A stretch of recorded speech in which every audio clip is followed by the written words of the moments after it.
एक छोटा सा गांव था जहां एक युवक रुद्रनाथ दिन रात अपने जीवन की व्यर्थता को लेकर बेचैन रहता था।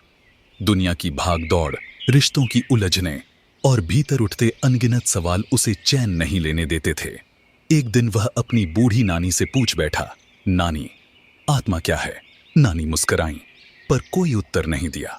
उन्होंने बस एक सुझाव दिया, जा हिमालय में उस पुराने साधु से मिल जो आईने में आत्मा दिखाता है। रुद्रनाथ ने अपने गांव से विदा ली और कठिन पर्वतीय यात्रा पर निकल पड़ा। बारिश, बर्फ और भूख सब कुछ सहकर कई हफ्तों बाद वह उस साधु की कुटिया पर पहुंचा। साधु मौन थे, पर उन्होंने उसकी आंखों में झांक कर कहा, तू खुद को देखने आया है। ठीक है, कल सूर्योदय से पहले इस आईने में झांकना। रात भर रुद्रनाथ बेचैन रहा। क्या दिखेगा उस आईने में?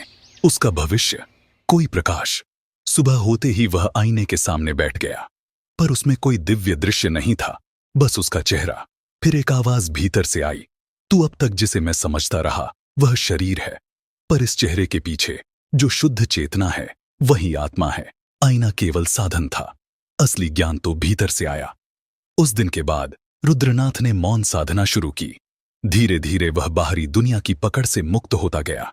शरीर की भूख, मन की इच्छाएं सब क्षीण होने लगे। सालों बाद जब एक नया साधक वहां आया, रुद्रनाथ अब साधु बन चुका था। उसने भी उसे वही आईना थमा दिया, इसमें झांक और खुद को जान। हम अक्सर सत्य को बाहर खोजते हैं, जबकि वह हमारे भीतर, हमारे स्व में ही होता है। आत्मा कोई रहस्य नहीं, वह स्वयं का शुद्ध अनुभव है।